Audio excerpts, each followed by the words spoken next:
24th of June in the year 2026. Let's now take a look at the news headlines. People's PACT promises 200,000 youth jobs in first year of government. Government calls for collective action on food safety. Police arrest 2 female juveniles in 18-year-old's murder case. In international news, Niger submits formal bid to leave ICC. In sports news, FAS eyes South Korea partnership to boost football development. Join me for these and many more stories after the break. In every celebration, there's a simple choice being made. To belong, count me in.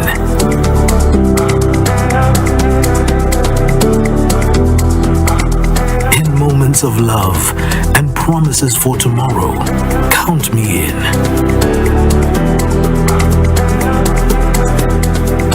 At the checkout line, in the middle of an ordinary day, a reminder that every number matters.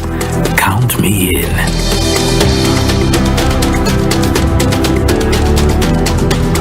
Across our communities, our streets, the same message finds us. Count me in.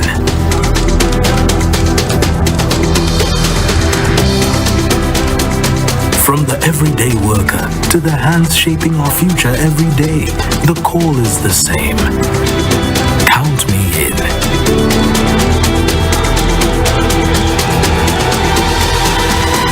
And around the traditions that bring us together, the message becomes impossible to ignore. Count me in. This election season, your vote counts. Get your NRC and voters card ready. Count me in.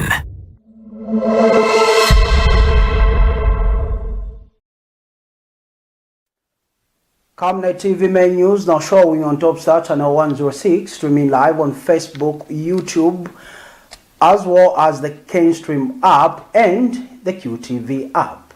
With the main news in detail, I'm Tapelo Joe Smarter. The People's PACT has pledged to create 200,000 public jobs in its first year in government as part of a broader youth employment guarantee program aimed at reducing unemployment among young people. Launching its 2026 to 2031 GNU Master Manifesto, party leader Fred Membe said the program would provide employment opportunities for Zambians aged between 18 and 35 through public infrastructure projects including the construction of schools, health facilities, irrigation systems, and community infrastructure. The manifesto states that beneficiaries under the program would earn a minimum dignity wage of $3,500 per month and register through a mobile phone platform without requiring political affiliation. Dr. Membe said the initiative seeks to address the country's youth unemployment crisis, noting that a significant proportion of young people are currently not in employment, education, or training. The party also pledged to offer free technical and vocational education and training with a monthly stipend of $1,500 alongside job placement opportunities in sectors such as construction, agriculture, mining, and information technology. In addition, the manifesto promises land allocations up to 2 hectares for members of youth, agricultural cooperatives, and the training of 50,000 young people through a youth construction corps program by 2029. And People's Party running mate Dolika Banda said the party's vision is to create opportunities for young people based on merit rather than political connections. The Youth Employment Guarantee forms part of the party's broader economic and social transformation agenda contained in its 2026 to 2031 manifesto. This manifesto, I'm saying, is about our future because the future is not built in the future. The future is built on the threshold of the decisions and the actions we take today.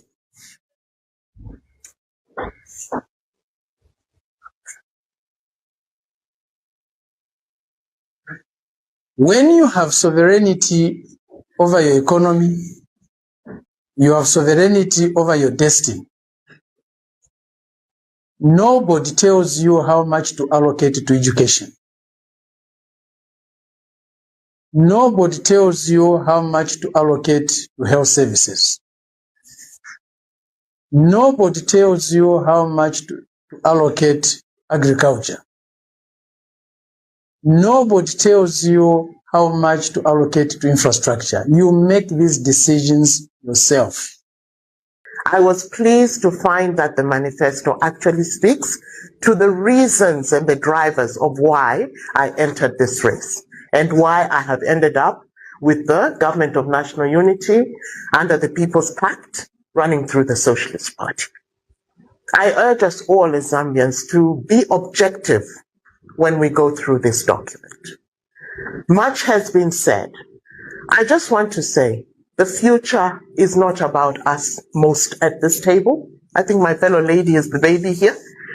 The future is about everybody else who's out there. My nieces, my nephews, my grandchildren. That is the future. The 70% who are youth. This is about making this country a better country. I always say Zambia is an extremely wealthy country, but Zambians are extremely poor people, and we need to find a solution for that.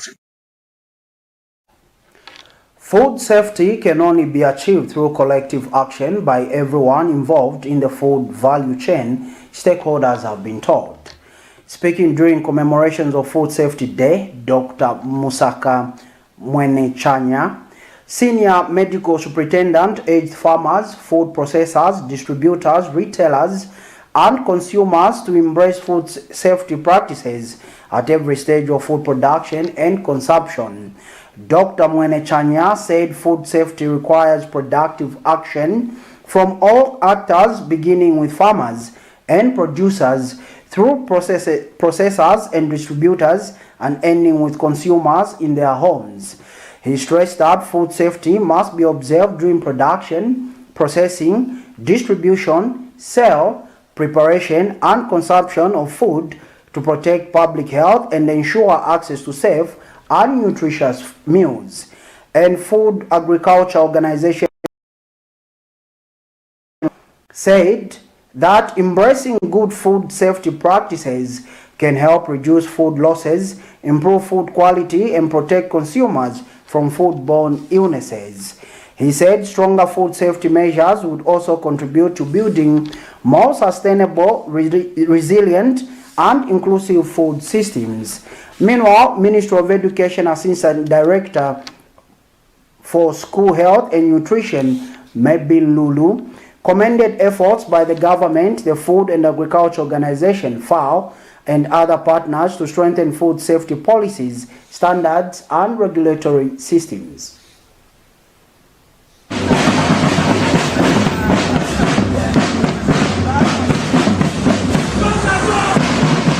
As we commemorate this important day, I wish to emphasize that food safety cannot be achieved by government alone. It requires collective action. Farmers, food processors, vendors, consumers, and regulators all have a role to play. I therefore call upon every farmer, producer, food processor, distributor, retailer, and consumer alike to embrace food safety practices and contribute to building a culture of food safety. During production, processing, distribution, sale, preparation, and consumers in our homes, markets, schools, workplaces, and communities. Together, let us transform awareness into action and challenges into lasting solutions. These efforts reflect, therefore, FAO's vision of achieving better production, better nutrition, a better environment, and indeed a better life for all. By promoting safer production practices, reducing food loss and waste, improving food quality, and protecting consumer health, we are helping to build more sustainable, resilient, and inclusive agri-food systems. Food safety, ladies and gentlemen, is everyone's responsibility. The FAO will continue to support the government's efforts to strengthen food safety policies, standards, and regulatory systems. Farmers must adopt good agricultural practices. Traders and processors must handle the food responsibly. Consumers must make informed choices. Development partners, academia, and the private sector must continue supporting innovation and capacity development. The Ministry of Education remains committed to working closely with the Ministry of Health, food safety regulatory authorities, local authorities, development partners, and communities to ensure that every meal served in our schools is not only nutritious but also safe. As we commemorate this important day, let us reaffirm our collective responsibility to protect the health of our learners. Food safety is everyone's responsibility, and achieving safer food systems requires collaboration across all sectors. Gluten-free people with stomach problems, and then of course we've got the normal pasta with olive oils, and then we just prepared like a simple marinara sauce, traditional Chinese sauce for everyone to try. The Zambia Police Service has detained 2 female juveniles aged 15 and 16 in connection with the suspected murder of 18-year-old Tawanga Piri of Kamwala South in Lusaka. The matter was reported to police on June 22, 2026 around 20:30 hours by Michael Malambo, age 40, of Lusaka, who reported that the death of his daughter under suspicious circumstances. According to Police Public Relations Officer Godfrey Chilavi, preliminary investigations indicate that on June 21, 2026, between 8 hours and 11 hours, the 15-year-old juvenile, who is currently in police custody, contacted her mother and informed her that the deceased had collapsed at a residence in Kamwala South. She also alerted a nearby relative, who immediately proceeded to the residence and found the victim lying unconscious and unresponsive. The victim was subsequently rushed to the University Teaching Hospital, UTH, where medical personnel pronounced her dead on arrival. Investigations conducted so far suggest that the deceased may have been assaulted and strangled. Mr. Chilavi adds that it is further alleged that unknown tablets were administered after the incident in an attempt to make the death appear to be a case of suicide. The Zambia Police Service has detained 2 female juveniles aged 15 and 16 in connection with the suspected murder of 18-year-old Tawanga Piri of Kamwala South, Lusaka. The matter was reported to police on June 22, 2026 around 20:30 hours by Michael Malambo, aged 40, of Lusaka, who reported the death of his daughter under suspicious circumstances. Preliminary investigations indicate that on June 21, 2026, between 08 and 11 hours, the 15-year-old juvenile, who is currently in police custody, contacted her mother and informed her that the deceased had collapsed at a residence in Kamwala South. She also alerted a nearby relative, who immediately proceeded to the residence and found the victim lying unconscious and unresponsive. The victim was subsequently rushed to University Teaching Hospital, where medical personnel pronounced her dead on arrival. Investigations conducted so far suggest that the deceased may have been assaulted and strangled. It is further alleged that unknown tablets were administered after the incident in an attempt to make the death appear to be a case of suicide. Following further inquiries, police detained both the 15-year-old and 16-year-old juveniles in connection with the matter.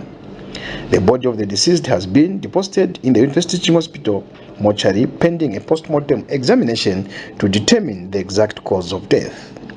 The motive behind the incident has not yet been established and investigations remain ongoing. The Zambia Police Service will provide further updates as the investigation progresses. The Drug Enforcement Commission DEC has arrested 7 suspects and seized large quantities of illicit drugs in a coordinated intelligence-led operation conducted across Copperbelt, Southern, Western and Lusaka provinces. In a statement released by DEC Public Relations Officer Teresa Mawere, the Commission said the operations form part of its intensified efforts to dismantle drug trafficking networks and protect communities from the growing threat of illicit substances. Ms. Mawere said the largest operation on the Copper Belt saw officers from Pongwe and Ndola districts conduct a joint raid in Roma compound, Luansha, where 3 male suspects were arrested for trafficking in cannabis and a psychotropic substance. She identified the principal suspect as 22-year-old Mutwalo Miti of Mboya with 193 sachets of high-grade cannabis, 136 balls of cannabis, approximately 1.35 kilograms of loose cannabis, and 12 bottles of benylin with codeine. 2 suspects, Innocent Chuila, age 21, and Emmanuel Mulenga, age 22, were also arrested after they were allegedly found with 9 sachets of high-grade cannabis weighing 14.7 grams. In a separate operation in Chilabombwe district, DEC arrested 54-year-old Shadrick Samumbuwa for allegedly trafficking 12.5 kilograms of loose cannabis. The Drug Enforcement Commission has arrested 7 suspects and seized various quantities of illicit substances following coordinated intelligence-led operations conducted in Copperbelt, Southern, Western and Lusaka provinces. The operations targeted individuals involved in the trafficking and distribution of illegal drugs as part of the Commission's continued efforts to dismantle drug networks across the country. On the Copperbelt province, DEC officers conducted operations in Luansha and Chilabombwe districts, resulting in the arrest of 4 suspects. The operation also led to the recovery of approximately 13.8 kilograms of cannabis and 12 bottles of benylin with codeine. In Southern Province, DEC officers working with the Zambia Police Service arrested a suspect in Mazabuka district and recovered 3.7 kilograms of dry loose cannabis following information received from members of the community. Meanwhile, in Western Province, joint operations by DEC officers from Sesheke and Mongu resulted in the arrest of 2 suspects in Mulobezi district and the seizure of 124 kilograms of dry loose cannabis. Additionally, in Lusaka province, an intelligence-led operation in Kabwata led to the arrest of a suspect for trafficking in 17 amperes of pethidine, a controlled drug. All suspects are in lawful custody awaiting court appearance. As the DEC continues to pursue individuals and networks involved in illicit drug trafficking in order to promote safer and healthier communities. The Zambia Revenue Authority ZRA has recovered more than 21.6 million kwacha in evaded taxes following the conviction of Luansha-based Amfube Investment Limited for tax-related offenses. The recovery follows criminal proceedings initiated by ZRA against the company over allegations of providing false returns and statements contrary to provisions of the Value-Added Tax Act. According to ZRA Corporate Communications Manager Oliver Nzala, evidence presented before the Economic and Financial Crimes Court in Luansha, Afumbe Investment Limited between October 1, 2021 and September 30, 2023, submitted information to ZRA claiming it had received taxable supplies from various companies when the information was false in material particulars. Mr. Nzala said the company was also found to have failed to submit an income tax return for the 2023 charge year. Mr. Nzala said the fraudulent declarations resulted in a loss of government revenue through unpaid value-added tax (VAT) and income tax amounting to 21,602,751,000 kwacha. He said when the matter came up for a plea agreement on June 23, 2026, Before Economic and Financial Crimes Court Judge Dr. Samson Mumba, the company pleaded guilty to 10 counts of furnishing false returns and statements. As an authority, we have intensified enforcement operations that are targeting tax evasion schemes, including false VAT and income declarations and other declarations relating to other types of taxes, smuggling, and the non-usage of smart invoice. So I would like to urge taxpayers to be compliant and pay their fair share of taxes so that the authority is able to collect the much needed revenue for the government to provide services. And again, in this case, we would like to thank and commend the court, which is the Economic and Financial Crimes Court in Luanshya, for the conviction that has been made against a taxpayer based in Luanshya, where the authority has been able to recover over 21.6 million in revenue. So the recovery was made after the authority did initiate criminal proceedings against Afube Investment Limited, located in Luanshya, on the allegations of providing false returns and statement, which is on its own a violation of the Value Added Tax Act. So when the matter was presented for plea agreement yesterday, 23rd June, before His Honor Dr. Samson Mumba, the accused pleaded guilty of all the 10 counts of providing false returns and statements, and therefore the court did convict and sentence the taxpayer or the convict to a fine of 30,000 kwacha, which needs to be paid before 16th July. And the good news on our side is that the convict also paid the over 21.6 million kwacha to the Zambia Revenue Authority and also refunded the state. The National Child Rights Forum, NCRF, has strongly condemned the killing of 2 young boys allegedly at the hands of their biological mother in Mansa district, describing the incident as a grave violation of children's rights and a tragedy that demands both justice and urgent action. The coalition, which comprises more than 22 organizations dedicated to child protection in Zambia, say the deaths of 4-year-old Amos Taisias Mukoko and his 1-month-old brother Paul Nkole represent a heartbreaking failure to uphold the principle that the best interests of the child must always come first. NCRF coordinator Sheikh Yusuf Ayami said the incident contravenes the provisions of Zambia's Children's Code Act of 2022 and undermines efforts to protect vulnerable children. Mr. Ayami noted that while reports suggest the suspect may have been experiencing mental health challenges, such circumstances cannot excuse the alleged act. He stated that the matter falls under provisions of Zambia's Penal Code relating to murder and unlawful killing and should be pursued through the justice system. The child rights advocate commended police for swiftly apprehending the suspect and ensuring that she undergoes a medical assessment, but stressed the need for both judicial accountability and a comprehensive mental health evaluation. Mr. Ayami warned that violence against children erodes Zambia's national values and principles, including morality, human dignity, and the protection of vulnerable members of society. He said failure to respond decisively to such incidents risks weakening public confidence in child protection systems and institutions tasked with safeguarding children's welfare. Mr. Ayami said Zambia must not remain silent in the face of tragedies involving children and called for renewed commitment to ensuring that every child grows up in a safe and protective environment.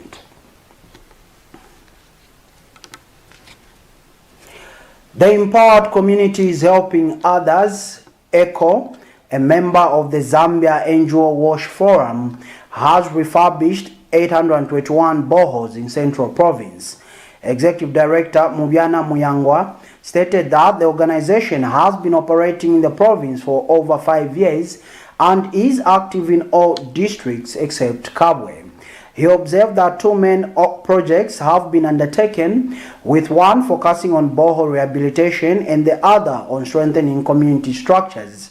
Mr. Muyangwa noted that the initiative restored boreholes from non-functionality to full operation, with 821 boreholes completed under this program.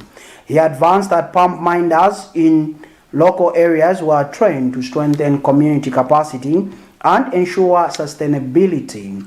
Mr. Muyangwa said that village water, sanitation and hygiene committees were resuscitated to support the communities.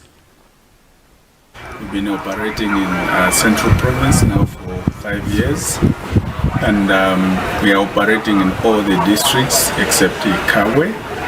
We've been able to handle 2 main projects. One was focused more on rehabilitation of boreholes, bringing them from non-functionality to functionality, and we did about 821 boreholes in that regard. Alongside that, part of the work that we're doing was to ensure that the capacity of the area pump vendors was brought to speed, resuscitating the viewership committees in the communities, but also technically we do realize that Central Province is characterized by high iron content, so we were changing also the pipes from GI, which normally get corroded, local people call it Indalawa, to UPVC pipe with stainless steel connectors, which improves the water quality. Also, it reduces the cost of repairs, and the downtime in between repairs has drastically reduced.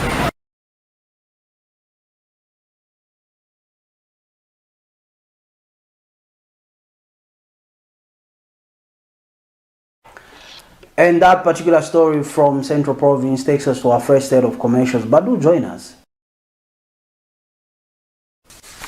Voting is one of the few moments where we all have a voice. One person, one vote. No titles, no status. Just a choice. It's not about doing nothing. It's about showing up.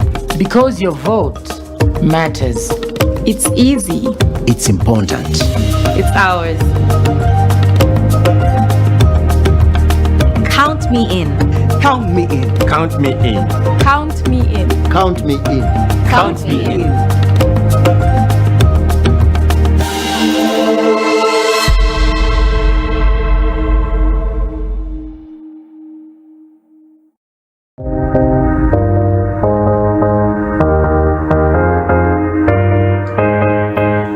Zambia's beauty industry takes the main stage. For the first time ever, the Ministry of Small and Medium Enterprise Development presents the Cosmetology Expo. It's happening 15th and 16th of July 2026 at Zekis University in Lusaka.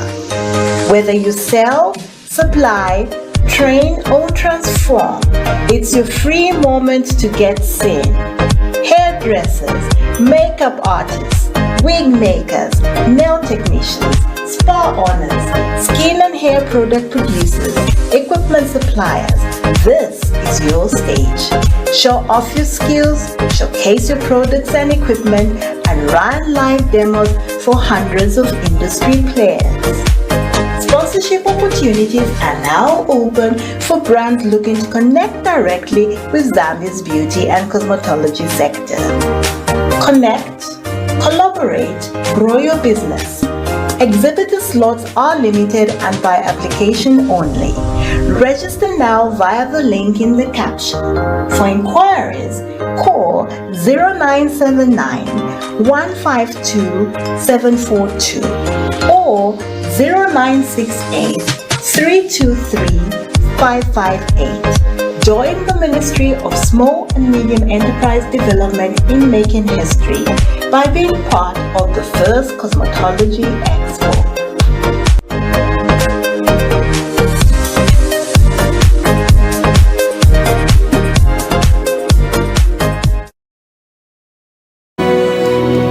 The Healing Word Ministries International invites you all to a 5-day revival conference. Join us as we step into reloaded greatness. Genesis chapter 12 verse 1 to 3 with our host, Pastor Victoria Chaluba. Our speakers will be Papa Billy Lubansa from Flaming Fire Ministries in Kabwe, Dr. Abedi Bwanika from Christ Witness Church, Uganda, and Father Robert Sihubwa from the Anglican Church.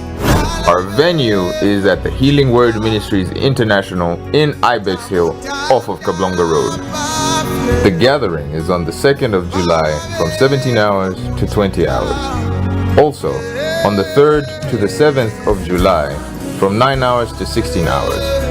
We have the music coming from the Healing Word Ministries praise team. See you there.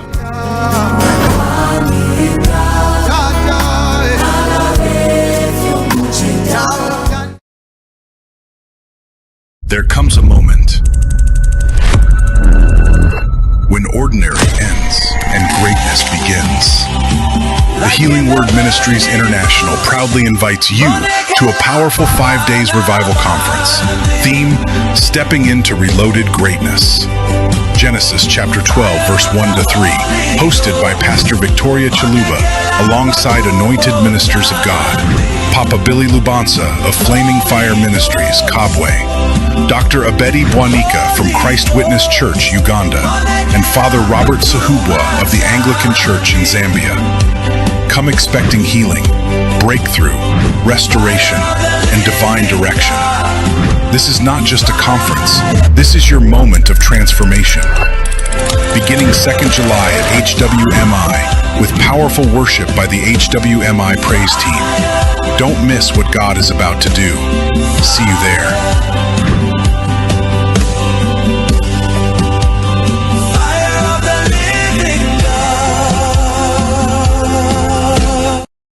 In every celebration, there's a simple choice being made. To belong, count me in.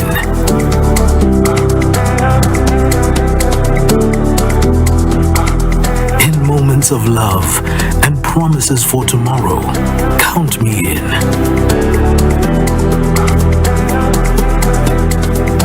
At the checkout line, in the middle of an ordinary day, a reminder that every number matters. Count me in.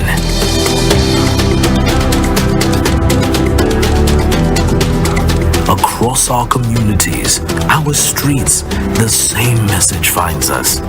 Count me in.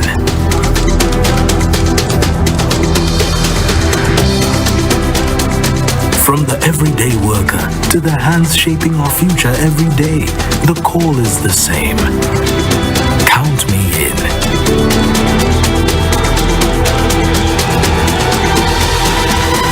And around the traditions that bring us together, the message becomes impossible to ignore.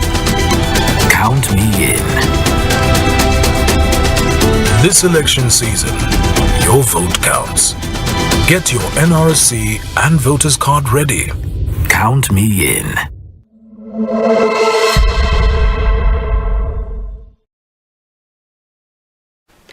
Thank you so much for still joining us on the Camnet News Desk. And now in international news. Niger has officially submitted its request to withdraw from the International Criminal Court, ICC. The Hague-based tribunal said on Tuesday, 9 months after announcing the move alongside allies Mali and Burkina Faso. The three Sahelian countries are all ruled by military governments that came to power in coups between 2020 and 2023. They jointly announced their withdrawal from the ICC in September last year, calling the court an instrument of neo-colonial repression in the hands of imperialism. In a statement sent to AFP on Tuesday, the ICC said it had received an instrument of withdrawal on June 18 from Niger, led by General Tiani. The request will take effect on June 18, 2027, the court said, 1 year after notification. Niger must honor its obligations to the court until that date, the statement said. For more on international stories, we monitored Africa News. Niger has officially submitted a request to withdraw from the International Criminal Court, the Hague-based tribunal said on Tuesday, 9 months after announcing the move alongside allies Mali and Burkina Faso. The three Sahelian countries are all ruled by military governments that came to power in coups between 2020 and 2023. They jointly announced their withdrawal from the ICC in September last year, calling the quote-unquote instrument of neo-colonial repression in the hands of imperialism, end quote. The ICC acknowledged receiving Niger's instrument of withdrawal in a statement to AFP on Tuesday. The request will take effect on June 18, 2027, according to the court. Until then, Niger is required to honor its obligations to the tribunal. The statement made no mention of Mali or Burkina Faso. The three neighbors are facing deadly violence from Islamist militants. France announced on Wednesday that a doctor returning from the Democratic Republic of the Congo has tested positive for Ebola. It's the first case of the hemorrhagic fever ever detected in France and the first confirmed case outside the African continent during the current outbreak. In 2014, during a major outbreak in West Africa, 2 patients were transported to France, but they had been diagnosed abroad. The Ministry of Health said the doctor had been isolated on arrival in France even before the disease was officially identified. Prime Minister Sébastien Lecornu is monitoring the situation very closely, his office said. More than 1,000 cases of Ebola, including 267 deaths, have been confirmed in the DRC since the outbreak was announced in mid-May. Public health experts say there's little risk of the outbreak spreading worldwide due to the relatively low communicability of the Ebola virus. Police in South Africa are investigating the murder of a 29-year-old Malawian national during a march against illegal immigrants at the Jika informal settlement in Pietermaritzburg. 2 other people were injured in the attack. Led by anti-immigrant group March and March, the protest reportedly turned violent after a woman claimed that her relative had been killed by Malawians. Hundreds of people from Malawi are camping in Pietermaritzburg following the attack in the city, which is the capital of KwaZulu-Natal province.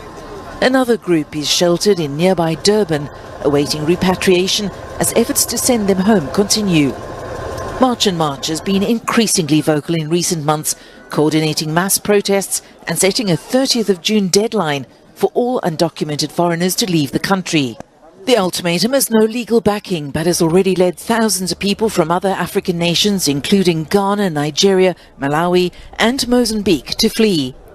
Tensions are escalating ahead of planned anti-illegal immigrant demonstrations across the country on the 30th.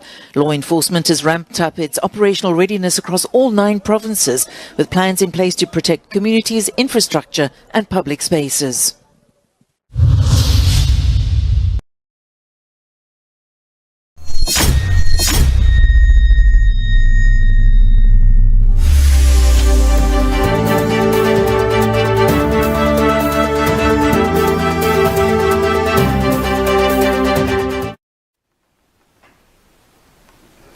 And finally, in sports news this evening, the Football Association of Zambia, FAZ, is exploring a partnership with Korea Football Association following discussions between Zambian ambassador to South Korea, Andrew Banda, and FAZ General Secretary Charles Chakatazia.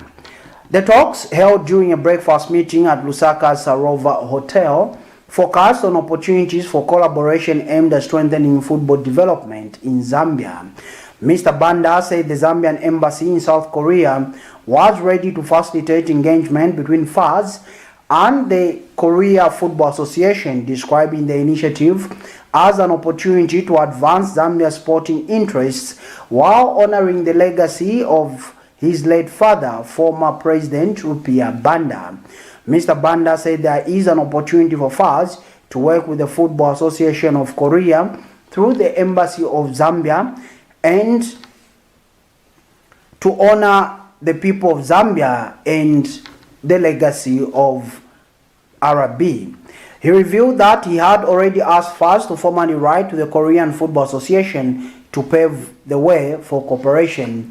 Mr. Banda noted that South Korea has developed a strong football system that has produced internationally recognized players such as Park Jin-sung and Tottenham Hotspur captain Song Yoon-min. He said Zambia could benefit from similar development structures to nurture future stars in the mode of Patson Daka, Fashion Sakala, Kalu Shabwalia, and Charles Musonda. Mr. Banda also cited his family's long-standing ties to Zambian football, noting that his father once served as first vice chairman, while his late brother, Nenani Banda, founded the Chiparamba Academy, which produced several players who went on to represent Zambia and secure professional careers abroad.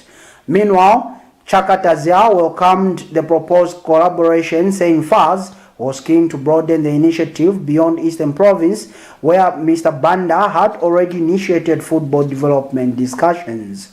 He expressed gratitude for the ambassador's efforts and contacts in South Korea, adding that FAZ looked forward to building a formal partnership with Korean authorities. And that sporting item brings us to the end of this edition of Main News on Camnet TV. But before we go, let's take a look at stories that made headlines. People's PACT promises 200,000 youth jobs in first year of government. Government calls for collective action on food safety. Police arrest 2 female juveniles in 18-year-old's murder case. In international news, Niger submits formal bid to leave ICC. In sports, FAZ eyes South Korea partnership to boost football development. We now look at the Camnet verse for the day, coming from the book of Psalms, chapter 91, verse 2. It reads, I will say of the Lord, He is my refuge and my fortress, my God. In Him will I trust. That ends the Bible reading, and that concludes this edition of Main News on Camnet TV. But dear viewer, like always, do remember that Camnet TV is not just another channel.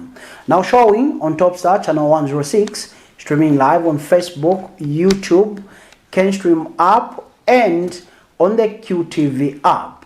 On behalf of the entire production team, I'm Tapelo Joe Smarter. Good evening and God bless.